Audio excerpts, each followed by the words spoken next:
नमस्कार विद्यार्थी मित्रांनो, मी कांबळे सर. हरीश लातूरकर अकॅडमी या अकॅडमी मध्ये आपलं 34 स्कॉलरशिप, 7वी स्कॉलरशिप व 8वी NMMS ला असलेल्या सर्व विद्यार्थ्यांचे हार्दिक हार्दिक स्वागत करतो. आज आपण इयत्ता 34 स्कॉलरशिप ची बॅच नवीन लॉन्च करत आहोत. आज 2 मे पासून आपली बॅच आहे. ही बॅच आपली वर्षभर चालू असणार आहे. ज्या कुण्या विद्यार्थ्यांना या बॅचला आमच्या प्रवेश घ्यायचा असेल त्यांनी या 76 66 63 22 10 या नंबरला, खाली जो तुम्हाला नंबर दिसतो आहे या नंबरला संपर्क करा आणि आमची बॅच लगेच खरेदी करा. म्हणजेच काय तर आपल्याला वर्षभराचा जो सिलेबस आहे, जे नियोजन आहे हे आतापासूनच करता येईल.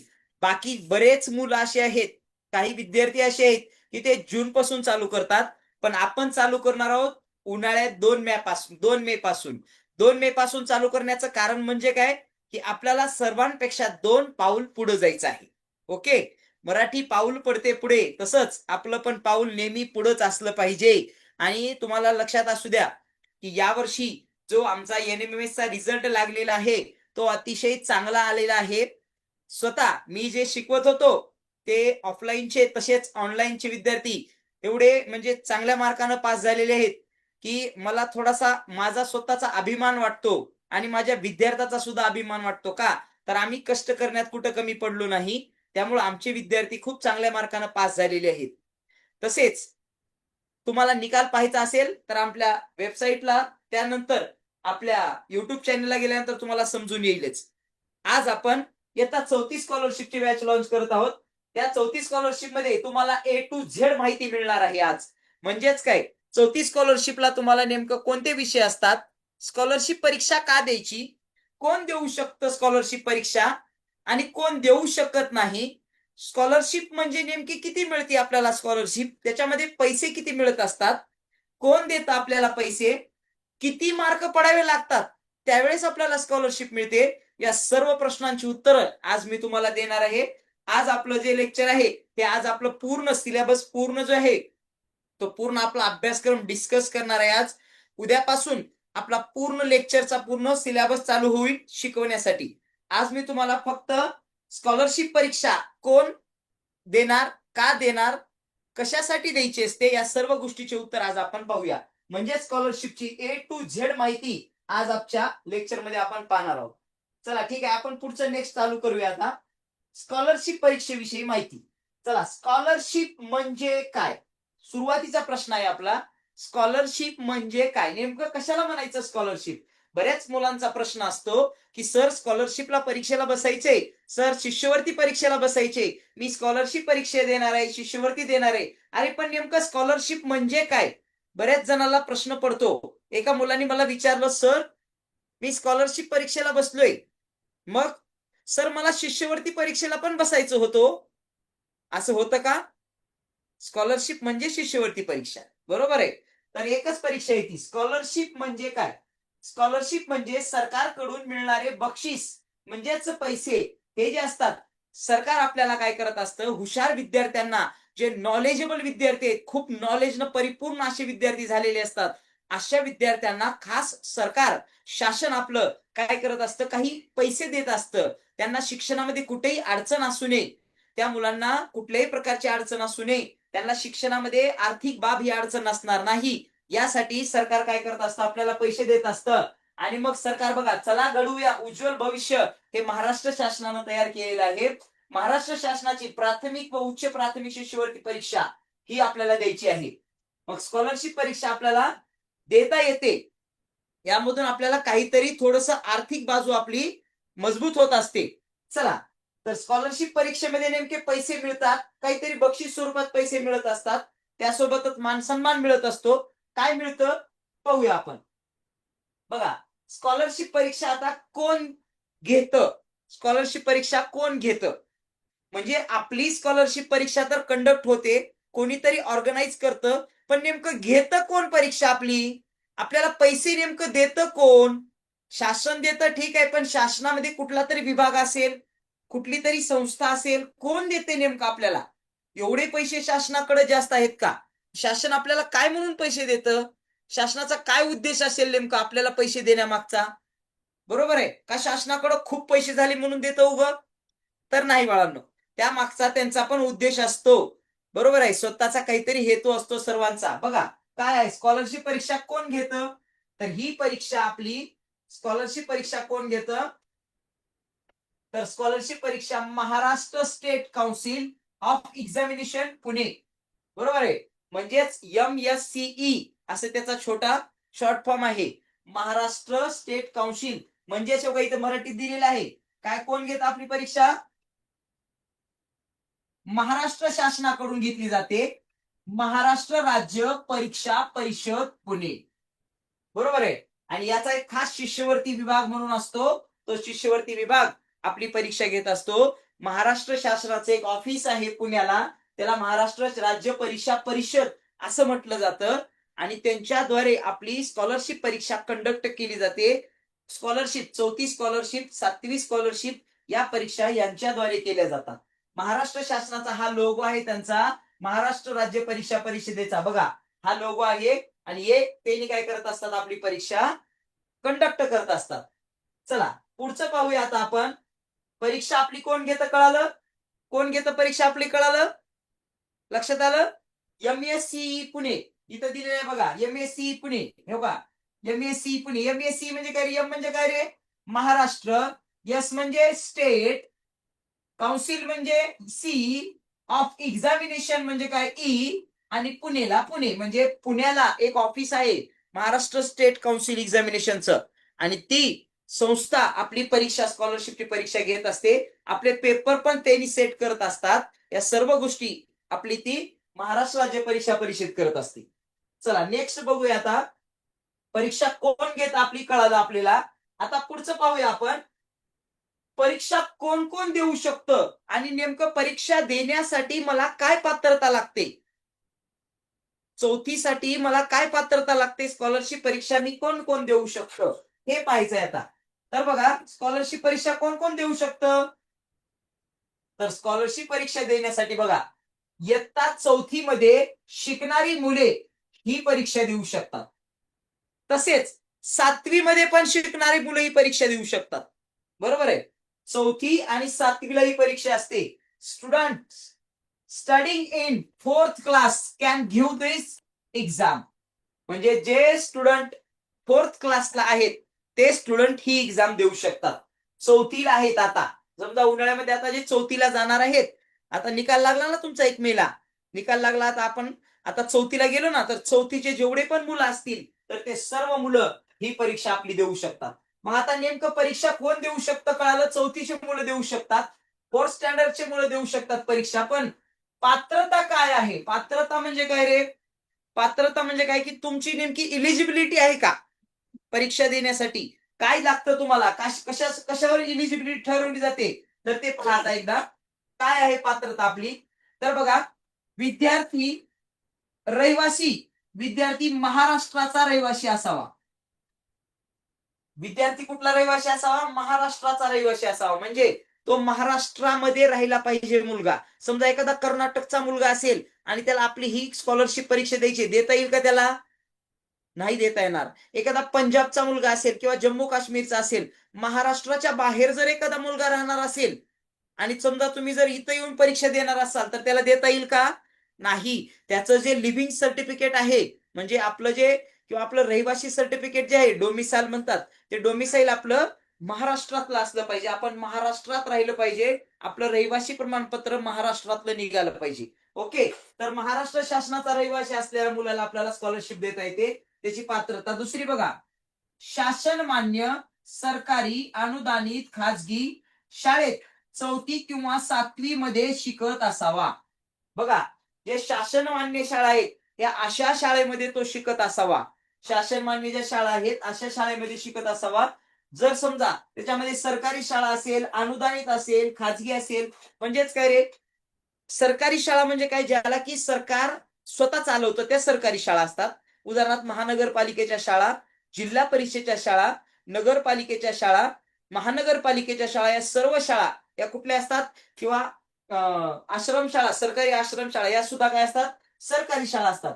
अनुदानित शाळा म्हणजे काय? सरकार काही शाळा चालवण्यासाठी त्यांना काही पैसे देतात त्या शाळेंना, की बाबा आम्ही तुम्हाला काहीतरी पैसे देतो, पण त्या मुलांना शिकवा. अशा शाळेतले पण मुलं परीक्षा देऊ शकतात. काही शाळा असतात खाजगी. खाजगी शाळा म्हणजे कशा रे? स्वतः एखाद्या मोठ्या माणसांनी शाळा काढलेल्या असतात. त्या शाळा काढून स्वतः चालवत असतात. त्यांना खाजगी शाळा असं म्हणतात. सरकार त्यांना ₹1 अनुदान देत नाही. त्याला खाजगी शाळा म्हटलं जातं. ओके. या मुलांनाही परीक्षा देता येते. आता बघा इथे काय दिलेलं आहे. 1 जून रोजी 4थीच्या मुलांचं कमाल वय, कमाल म्हणजे काय रे? कमाल म्हणजे काय? जास्तीत जास्त. कमाल म्हणजे काय? जास्तीत जास्त. जास्तीत जास्त वय 10 वर्ष असावं. आणि जर तो दिव्यांग असेल, अपंग असेल, हँडिकॅप जर एखादा मुलगा असेल, तर त्याचं काय एज असलं तर चालतं, 14 एज असेल तर चालतं त्याचं. बघा, दिव्यांग जो विद्यार्थी आहे, त्या दिव्यांग विद्यार्थ्याचं वय जर 14 वर्ष असेल, तर तो स्कॉलरशिप परीक्षा देऊ शकतो. पण जे सामान्य विद्यार्थी आहेत, जनरल विद्यार्थी, आपण अपंग वगैरे कोणी नाही, तर असा विद्यार्थ्याचं वय किती असावं लागतं? 10 वर्ष असावं लागतं. 10 वर्ष असेल तरच त्याला स्कॉलरशिप परीक्षा देता येते. समजा जर 11-12 वर्ष झाला असेल, आपण जर काही जर मुलं काय करतो, पहिलीला डबल डबल बसतो आपण. पहिलीला किंवा दुसरीला आपण डबल बसतो. आणि एकाच वर्षात 2-2 जरा बसलो आपण, आणि जर आपण परीक्षा स्कॉलरशिपला 4थीला गेलो आणि पुन्हा परीक्षा द्यायचं म्हटलं, तर आपल्याला प्रॉब्लेम येऊ शकतो. परीक्षा देता येते, पण आपल्याला काय प्रॉब्लेम येऊ शकतो मी सांगणार आहे पुन्हा. आता लक्ष द्या. 7वीला जर मुलगा असेल, तर त्याचं कमाल वय किती असलं पाहिजे? 13 वर्ष. कमाल म्हणजे जास्तीत जास्त 13 वर्षाचा असावा मुलगा. 13च्या जास्त पुढे नसू नये. बरं का? 13 पेक्षा एखादी वर्षाला लहान, 12चा असेल तरी चालेल. पण तो मुलगा 14 वर्षाचा किंवा 15 वर्षाचा असता कामा नये. जर अशी जर मुलं असतील, आता बघा, जर 14 वर्षाचा असेल आणि 7वीला त्यानं जर बसला, स्कॉलरशिपला जर तो मुलगा परीक्षा देत असेल, तर अशा विद्यार्थ्यांना परीक्षा देता येते. पण एक प्रॉब्लेम होतो, तो म्हणजे काय? तर त्याला शिष्यवृत्ती मिळत नाही. स्कॉलरशिप जे पैसे मिळतात, ते पैसे मिळू शकत नाहीत. हे लक्षात ठेवा. का? तर तुमचं वय जास्त आहे, तुम्ही स्कॉलरशिपला बसलात, याचाच अर्थ तुमची बुद्धिमत्ता बाकीच्या मुलांपेक्षा जास्त आहे. आणि बाकीच्या मुलांपेक्षा बुद्धिमत्ता जास्त असेल आणि तुम्ही जर त्यांच्या सोबत कॉम्पिटिशनला असाल, तर याचा अर्थ तुम्हाला स्कॉलरशिप आम्ही देणार नाही. उदाहरणार्थ असं त्याचा अर्थ आहे, 4थीच्या मुलासोबत 7वीच्या मुलांची जर समजा कुस्ती लावली, तर कोण जिंकणार आहे? 7वीचाच मुलगा जिंकेल ना, का तर मोठा आहे. तसंच आहे, तुमच्या सेम बुद्धिमत्तेचं सेम वयाचा मुलगा असेल तरच त्याला स्कॉलरशिपला बसता येतं. चला आता प्रत्येक बघा पुढचं काय म्हणलंय पुढे आता. गुण. प्रत्येक पेपरमध्ये किमान 40% गुण आवश्यक आहेत. ही पुढच्या याच्यात पॉइंट आहेच माझा. आपला पॉइंट एवढाच होता फक्त, पात्रता काय आहे? काय पात्रता आहे मग आपली? 10 वर्षाचा असावा मुलगा, 4थीमध्ये शिकलेला असावा, जर अपंग असेल तर 14 वर्षाचा असावा 4थीचा मुलगा, 7वीला असेल तर कमीत कमी 13 वर्ष, त्याचं जास्तीत जास्त 13 वर्ष असावं वय, 13 इयर्स असावा. आणि जर समजा तो दिव्यांग हँडिकॅप असेल, तर तो हँडिकॅप असेल तर 17 इयरचा, 17 वर्षाचा असेल तरी चालतो 7वीचा मुलगा. बरं का? चला नेक्स्ट, परीक्षा कोण देऊ शकतं, पात्रता काय आहे हे समजलं? समजलं अनुश्री? चला पुढचं बघूया आता आपण. पुढच्या मुद्द्याकडे जातोय आपण. पुढचा मुद्दा काय आहे बघा, अभ्यासक्रम काय आहे? ठीक आहे, आता मी परीक्षेला बसू शकतो, मला कळाले मी 4थीमध्ये शिकतो किंवा 7वीत शिकतोय. मग आता माझा अभ्यासक्रम काय आहे? मला नेमका सिलेबस काय आहे? मला सिलेबस पूर्ण समजला पाहिजे ना. परीक्षेला बसतोय म्हणल्यानंतर मला सिलेबस काय आहे हे कळणं गरजेचं आहे ना मला. ओके, संस्कार घोडे लक्ष दे. चला, अभ्यासक्रम नेमका काय आहे? अभ्यासक्रम काय आहे? याचा अभ्यासक्रम बघा, अभ्यासक्रम काय आहे लक्ष द्या. तर या अभ्यासक्रमामध्ये तुम्हाला 4थी स्कॉलरशिपचा अभ्यासक्रम किंवा 7वी स्कॉलरशिपचा अभ्यासक्रम सेमच असतो, फक्त त्याच्यामधले घटक वेगवेगळे असतात बरं का. चला, पेपर एक असतो आणि पेपर 2 असे 2 पेपर असतात. लक्षात द्या, 2 पेपर असतात, पेपर 1 आणि पेपर 2. पेपर 1 आणि पेपर 2 हे 2 पेपर असतात. त्याच्यामध्ये पेपर 1 चे विषय आहेत भाषा आणि गणित, म्हणजे मराठी आणि गणित हे विषय असतात मराठी माध्यमाच्या मुलांसाठी पहिल्या पेपरला. इंग्लिश माध्यमाच्या मुलांना याच याच्यामध्ये फर्स्ट लँग्वेज ही इंग्लिश असते आणि मॅथमॅटिक्स असतं इंग्लिश माध्यमाच्या मुलांना, बरोबर आहे. आणि दुसरा पेपर असतो इंग्रजी आणि बुद्धिमत्तेचा मराठी माध्यमासाठी. इंग्लिश माध्यमाच्या मुलांसाठी इथं मराठी विषय असतो आणि इथं बुद्धिमत्ता जसा ऍज इट इज असतो. फक्त इंग्लिश माध्यमाच्या मुलांसाठी याच्यामधलं काय चेंज होतं, हे इंग्लिश इकडे जातं, भाषा इकडे येते, मराठी इकडे येते, हे लक्षात घ्या. ओके. सिलेबस आपला, तर सिलेबस काय आहे, महाराष्ट्र शासनाने दिलेलं बघा. प्रथम भाषा, गणित, आणि त्याचे गुण किती आहेत रे, तर बघा प्रथम भाषा आपली जी लँग्वेज आहे ह्याचे असतात 25 प्रश्न, 50 गुण. ओके. 25 प्रश्न 50 गुण असतात. गणिताचे असतात 50 प्रश्न 100 गुण. इंग्रजीचे असतात 25 प्रश्न 50 गुण. आणि बुद्धिमत्तेचे असतात, इंटेलिजन्स याचे असतात 50 क्वेश्चन, 50 प्रश्न आणि 100 गुण. एकूण मिळून साधारणतः हे 150 गुण, हे 150 गुण, असे मिळून आपली 300 गुणाची परीक्षा असते. स्कॉलरशिप परीक्षा किती गुणाची असते, 300 मार्क. किती असतात, 300 मार्क, बरं का. 300 गुणाची परीक्षा असते आपले. त्याच्यामध्ये मराठी भाषेला 25 प्रश्न असतात, 50 गुण असतात. गणिताला 50 प्रश्न 100 गुण असतात. इंग्रजीला 25 प्रश्न 50 गुण असतात. आणि बुद्धिमत्तेला 50 प्रश्न 100 गुण, म्हणजे 50 क्वेश्चन आणि 100 मार्क, ते असे असतात, लक्षात घ्या. टोटल मिळून आपले एकूण काय असते, एकूण 150 प्रश्न आणि 300 गुण, म्हणजे 300 मार्क एवढे असतात. एकूण आपल्याला. लक्षात आलं. हे आपला अभ्यासक्रम असतो. आपला अभ्यासक्रम काय आहे लक्षात आला, अभ्यासक्रम काय आहे कळाला. आता ह्याच्यामधले छोटे छोटे उपघटक आहेत, ते खूप सारे आहेत, ते आपल्याला एवढं सांगता येणार नाही. त्याच्यामध्ये आपण पुढच्या लेक्चरमध्ये ते डिस्कस करणार आहोत. आता आपण पुढचं नेक्स्ट बघूया. आता आपला अभ्यासक्रम कळाला, आपला 34 स्कॉलरशिपला अभ्यासक्रम कोणता आहे, तर हे आहे. किती विषय असतात, 4 विषय. किती असतात आपल्याला, 4. कोणकोणते, मराठी, गणित, इंग्रजी आणि बुद्धिमत्ता. ओके, बरोबर आहे. चला, हे 4 विषय असतात. नेक्स्ट पाहूया आता आपण पुढचा मुद्दा, पुस्तके कोणती घ्यावीत. बऱ्याच जणांचा प्रश्न असतो की स्कॉलरशिपला तर बसायचंय मला, पण मला पुस्तकं कोणती घ्यावी लागतील. नेमकं पुस्तकं कोणती बाजारात भेटतात, तर खूप सारी पुस्तके भेटतात बाजारामध्ये, पण नेमकी आपण कोणती घ्यायची, कोणती चूज करायची, आपल्याला निवडायची कोणती, हे आपल्याला लक्षात आलं पाहिजे. आणि मग त्यासाठी एक लक्षात घ्या, ज्यावेळेस 5वी आणि 8वीला स्कॉलरशिप परीक्षा होती, ज्यावेळेस 5वी आणि 8वीला होती,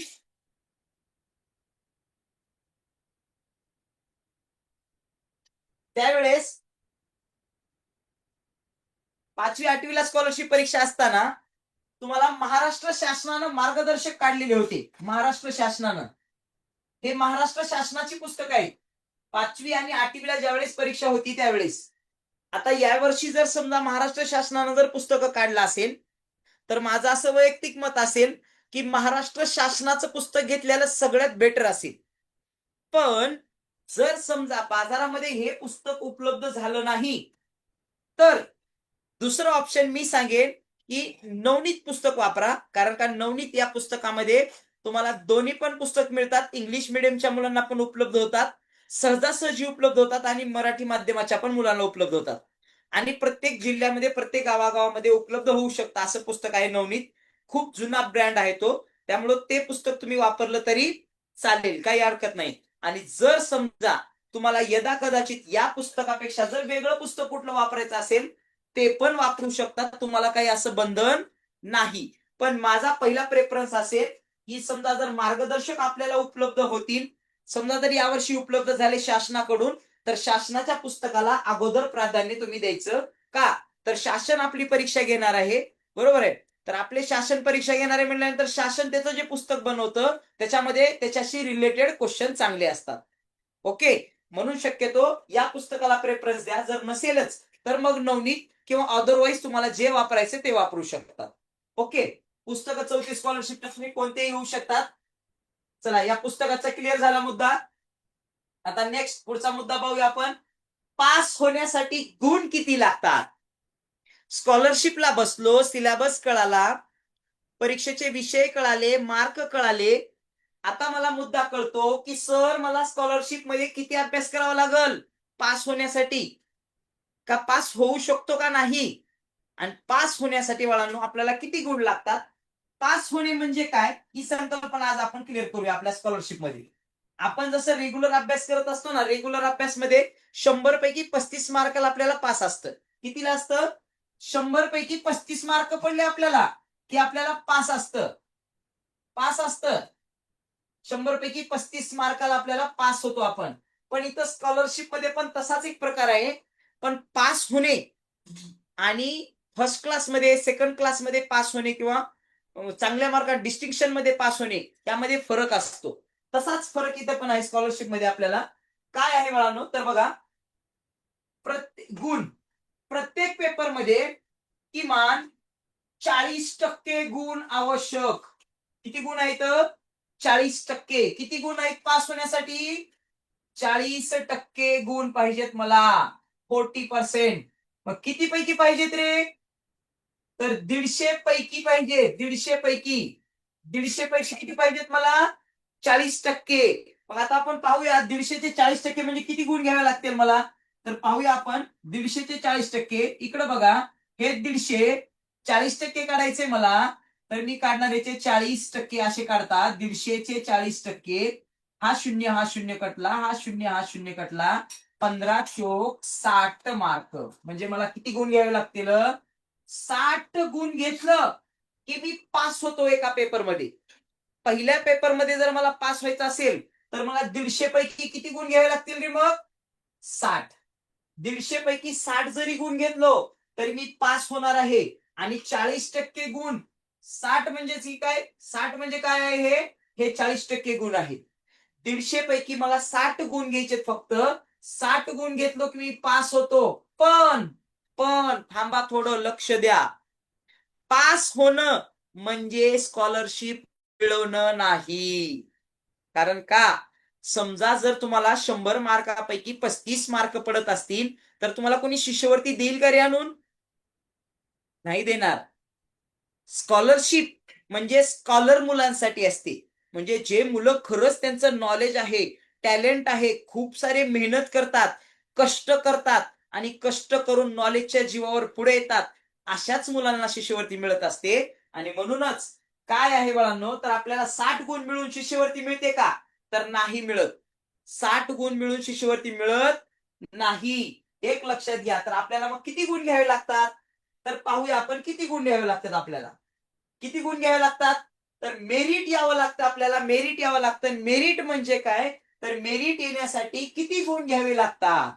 आता एक लक्षात घ्या, आपली परीक्षा साधारणतः आपला पहिला पेपर हा असतो 150 मार्काचा. 150 मार्काचा पेपर असतो.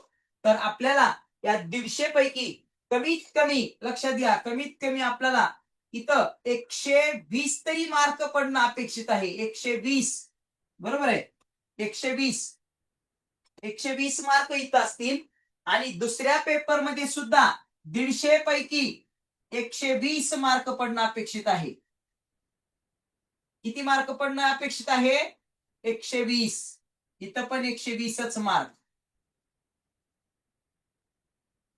आणि जर आपल्याला इथं पण 120 आणि इथं पण 120, समजा यामध्ये जर आपले समजा 2-4 प्रश्न चुकले, 120 नाही आले, समजा 110, कोणत्यात 115 असे जरी आले, टोटल मिळून तुम्हाला दोघा मिळून 240 मार्क होतात.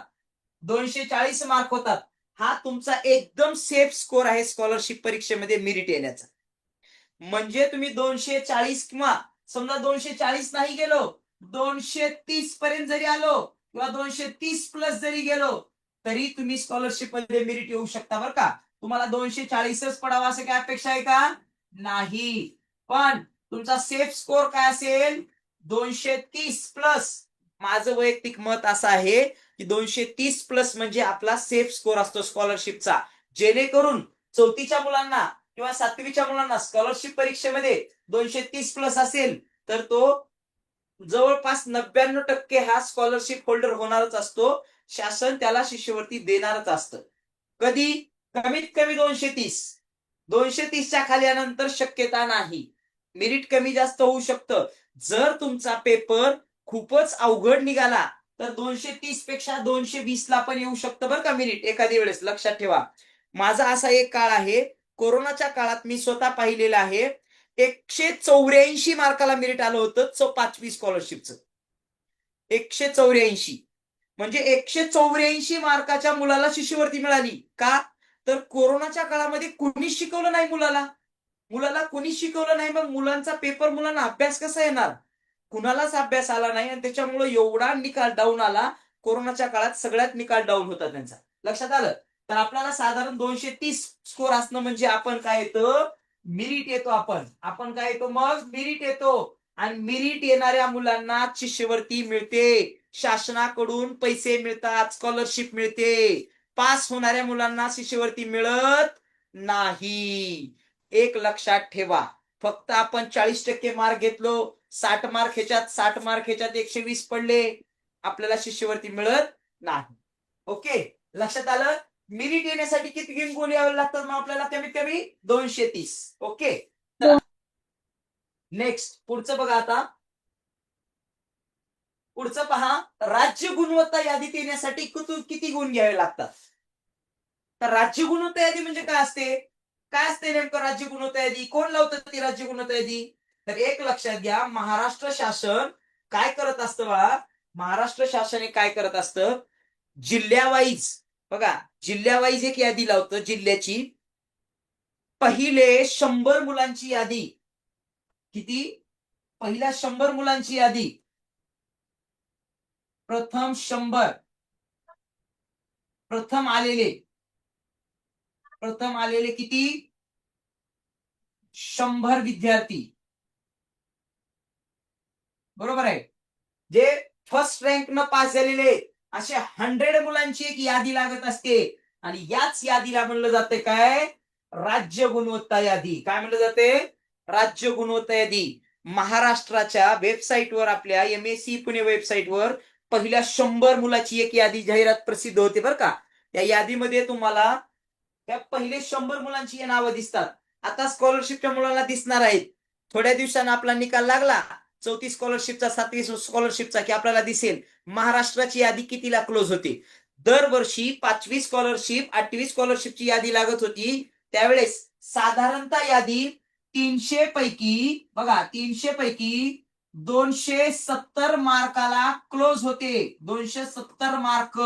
जर तुम्हाला 270 मार्क पडत असतील तरच तुम्ही स्कॉलरशिपच्या यादीमध्ये बसू शकता. कधी? एकदम शेवटचं स्थान आहे आपलं 270 मार्काचं. 270 मार्क मिळवण्यासाठी मेहनत घ्यावी लागते, सहजासहजी मिळत नाहीत. आणि तुम्हाला कमीत कमी किती मार्क घ्यावे लागतील मग? 270. हा तुमचा कट ऑफ असेल. काय असेल तुमचा? कट ऑफ असेल हा, लक्षात घ्या. 270 मार्क हा तुमचा कट ऑफ असेल का? तर याच्या अगोदर पण असाच कट ऑफ लागत आलेला आहे तुमचा. समजा यावर्षी 34 स्कॉलरशिप आहे, त्याच्यामुळे याच्यापेक्षा एक 2-4 मार्कांना थोडंसं कमी जास्त होऊ शकतं. याच्यापेक्षा 2-4 मार्क इकडे इकडे होऊ शकतात. पण साधारणतः 270 मार्क जर मिळाले तर तुम्हाला राज्य गुणवत्ता यादीमध्ये, किंवा 270 प्लस मार्क पाहिजेत तुम्हाला राज्य गुणवत्ता यादीत येण्यासाठी. किती? 270च्या प्लस, 270च्या पुढे पाहिजेत, तरच तुम्ही महाराष्ट्र यादीमध्ये येऊ शकता, अन्यथा येऊ शकत नाही. बर, महाराष्ट्र राज्याच्या यादीमध्ये आल्यानंतर आपल्याला काय एक्स्ट्रा काय मिळतं का? तर मिळतं. काय मिळतं आपल्याला? तर आपल्याला महाराष्ट्राच्या यादीत आल्यावर काय मिळतं? तर शिष्यवृत्ती जी सगळ्यांना मिळत असते मेरिट मध्ये आल्यानंतर, ती शिष्यवृत्ती तर मिळतेच मिळते, पण एक गोष्ट एक्स्ट्रा मिळते, आपला गुणगौरव सत्कार होतो आपला. जो की आपण कुणाला पैसे दिले माझा सत्कार कर म्हणलं तर करते का रे कोण? आपण एखाद्याला पैसे देऊन आपला सत्कार केला तर मोठं होतो का आपण? नाही. तर त्यासाठी आपल्याला काय करावं लागतो? बघा, राज्य स्तरावर सत्कार आणि प्रमाणपत्र मिळण्याची संधी असते आपल्याला. जर महाराष्ट्राच्या यादीत आलो तर 15 ऑगस्टला किंवा 26 जानेवारीला या दोन राष्ट्रीय सणाला आपले आपापल्या जिल्ह्यामध्ये आपल्या जिल्ह्याचे पालकमंत्री किंवा आपल्या जिल्ह्याचे कलेक्टर किंवा आपल्या जिल्ह्याचे एसपी हे जे आपले मोठे मोठे लोक असतात, बरोबर आहे, हे युपीएससी पास झालेले काही जे आपले अधिकारी असतात, या अधिकारी किंवा आपले पालकमंत्री हे स्वतः आपलं नाव तिथं रेकमेंड करून आपल्या आई वडिला सहित आपला सत्कार करतात. आपले पालकमंत्री सुद्धा आपला सत्कार करायला तयार असतात. कधी होतात हे पालकमंत्री? कधी शक्य आहे तुम्हाला? कधी आहे? जर तुम्ही महाराष्ट्राच्या गुणवत्ता यादीत आलो तर. महाराष्ट्राच्या गुणवत्ता यादीत येण्यासाठी साधारणतः तुम्हाला 270 प्लस मार्क असणं गरजेचं आहे. का? तर तुम्हाला 5वी स्कॉलरशिपचं आणि 8वी स्कॉलरशिपला असताना सुद्धा 270 ला मेरिट यादी क्लोज होत होती, हा लक्षात ठेवा. आणि म्हणून मेरिट यादीमध्ये येण्यासाठी किती मार्क पाहिजे आपल्याला? 270 प्लस. 270 प्लस असेल तर आपला गुणगौरव आणि सत्कार, मान सन्मान आपला आपल्या आई वडिलांचा करण्याची एकमेव संधी 4थी स्कॉलरशिप आणि 7वी स्कॉलरशिपच्या मुलांना मिळते. लक्षात ठेवा. चला पुढचं नेक्स्ट बघूया आता आपण. पुढचं आहे किती पैसे मिळतात, किती रुपये मिळतात आपल्याला. स्कॉलरशिप तर मिळते, ठीक आहे, पण किती मिळते आपल्याला स्कॉलरशिप? शासन आपल्याला पैसे देतंय खरं, पण किती देते पैसे?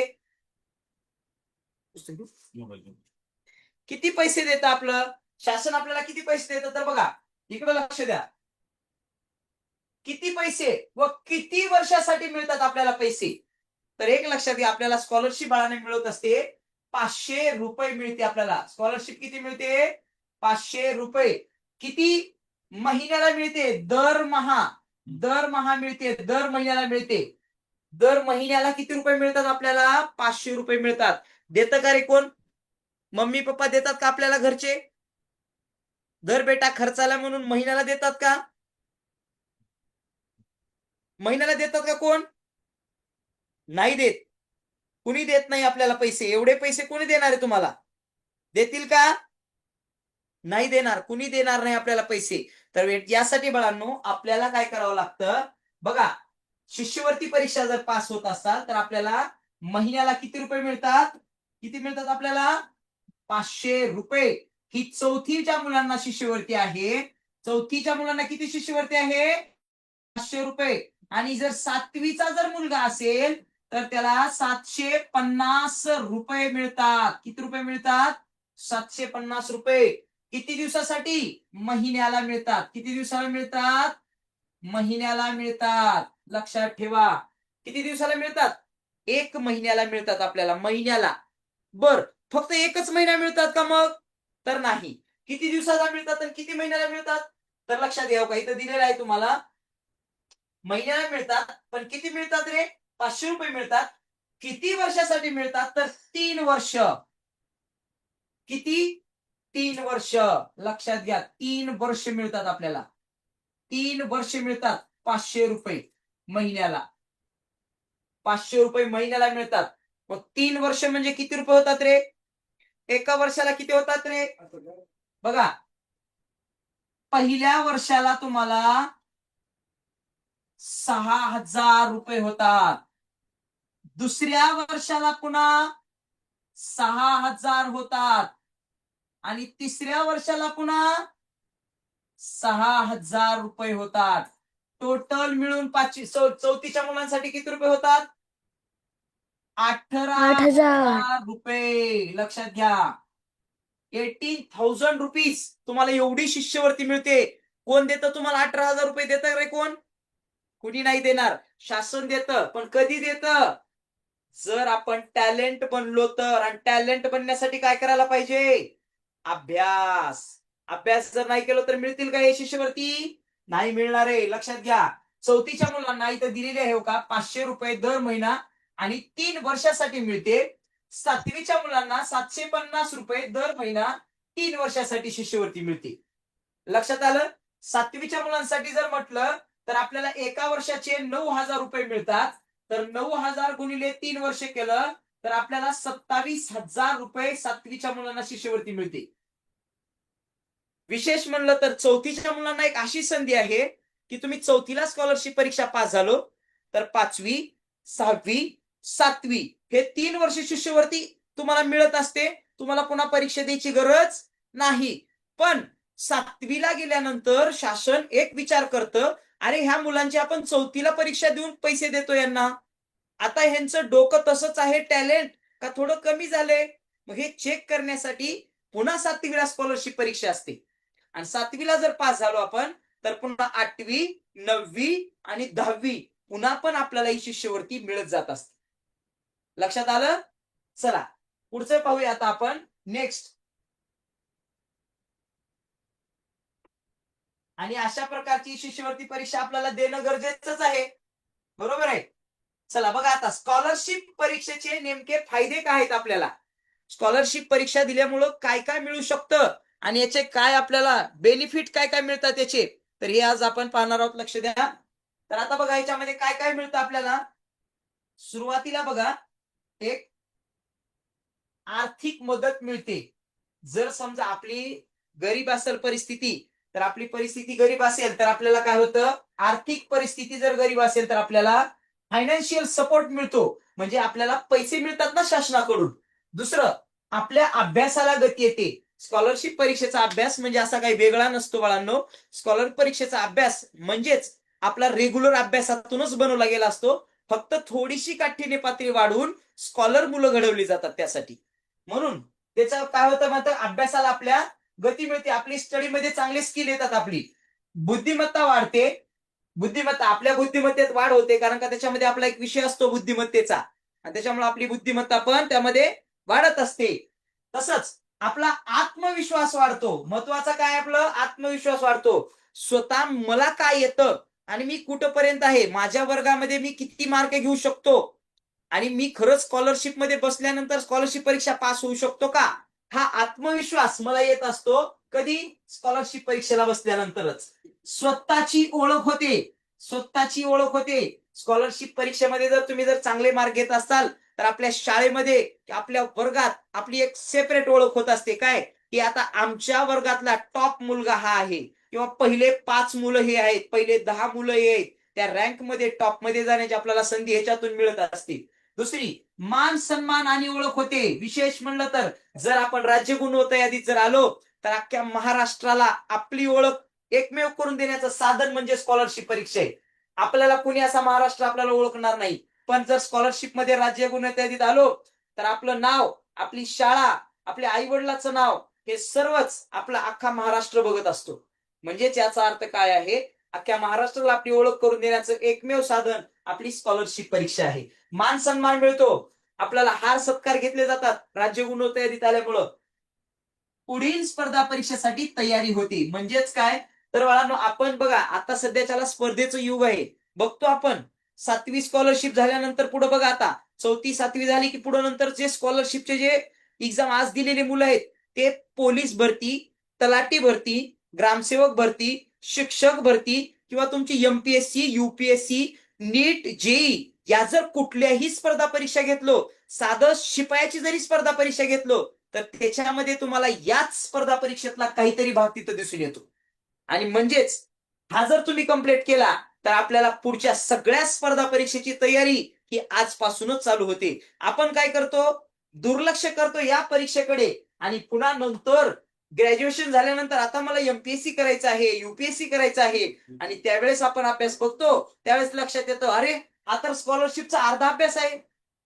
आज पहा तुम्ही तुमच्या बरोबरचे जे पोलीस भरती, ग्रामसेवक भरती करतात या मुलांचे जर तुम्ही पुस्तकं पाहिलो तर आपले जे 4थी आणि 7वीचे जे पुस्तक आहेत त्याच्यातला 50% जसाची तसा डेटा त्या पुस्तकामध्ये दिसतो तुम्हाला. आणि तोच अभ्यास 4थी स्कॉलरशिपचा मुलगा तो करत असतो, 7वी स्कॉलरशिपचा तो करत असतो. म्हणजे आज आपण जर केलं तर पुन्हा आपल्याला गरज त्याची भासणार नाही. आणि जरी भासली तर एक वेळेस रिव्हिजन मारलं की आपलं होऊन जातं. ओके, चला बघा याच्यात तुम्हाला दिलेलं आहे शासनानं आर्थिक सहाय्य मिळते तुम्हाला. बरोबर आहे. 500 आणि 750 रुपये. 4थीला 500, 7वीला 750 शिष्यवृत्ती मिळत असते. भविष्यासाठी प्रोत्साहन मिळतं. ही परीक्षा विद्यार्थ्यांना उच्च आणि शिक्षणासाठी प्रेरित करते. बघा, उच्च शिक्षणासाठी प्रेरित करते.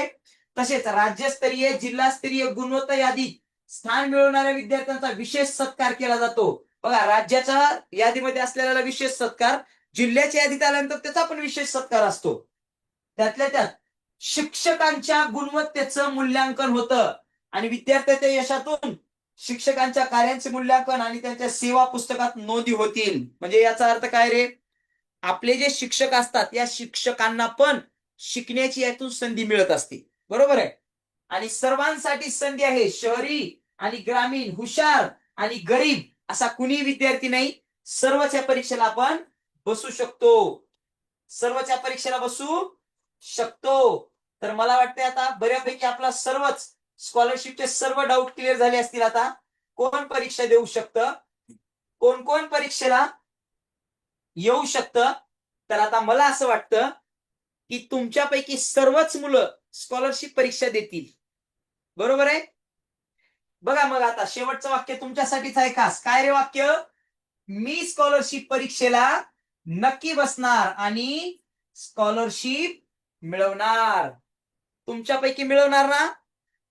मिळवणार ना स्कॉलरशिप? मग सर्वच मुलं मिळवणार का? तर आपण त्याची तयारी आजपासून चालू केलो आहोत. बरेच मुलं जूनला शाळा चालू झाल्यानंतर तयारी करणार आहेत. आपण त्यांच्या पुढे निश्चितच 2 पाऊल पुढे असणार आहोत आपण. बरोबर आहे? जोपर्यंत ती मुलं दुसरे जूनला जी मुलं येणार आहेत तोपर्यंत आपले जवळपास 2-2, 3-3 घटक शिकवून होणार आहेत. आपण त्यांच्या पुढे नेहमीच राहणार आहोत. लक्षात आलं? चला, तर तुम्ही सुद्धा तयार व्हा आणि स्कॉलरशिप परीक्षेला, सगळ्यांनी स्कॉलरशिप परीक्षेला बसायचं आहे. संपला.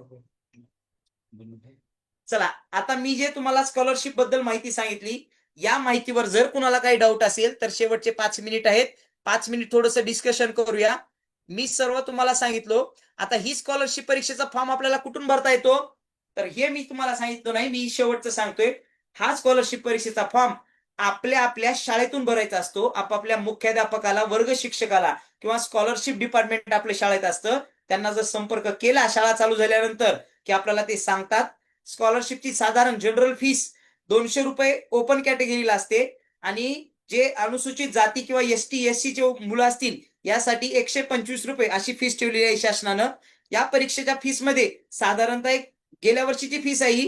या परीक्षेत भविष्यात काही बदल होणार नाही. जरी झाला तर समजा 10-20 रुपयाचा बदल होईल जास्तीत जास्त. आपली शाळा चालू झाल्यानंतर हे फॉर्म भरता येतील आपल्याला. शाळा चालू झाल्यानंतर खास विशेष तुम्हाला तिथून वरून पत्र पाठवलं जातं शाळेला. शाळातून तुम्हाला माहिती दिली जाते आणि त्यानंतरच हे फॉर्म आपल्याला भरता येतात.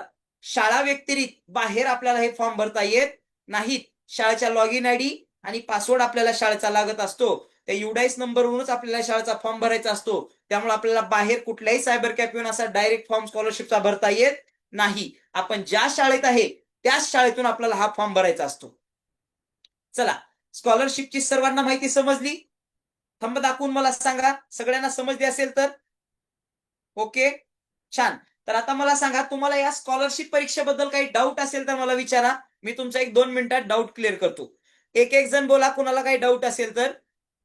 दिव्या कोरे, बोल बेटा, काही डाऊट आहे का तुझा स्कॉलरशिप परीक्षेविषयी? नाही सर. नाही? ओके, चला, कुणाचा डाऊट आहे का? मला एकदा हात वर करा, सांगा. तुम्ही माईक चालू करून बोलू शकतात हात वर करून. शिवण्या कट्टे, शिवण्या बोल, सर माईक चालू कर. हा, सर नाही डाऊट. डाऊट नाही?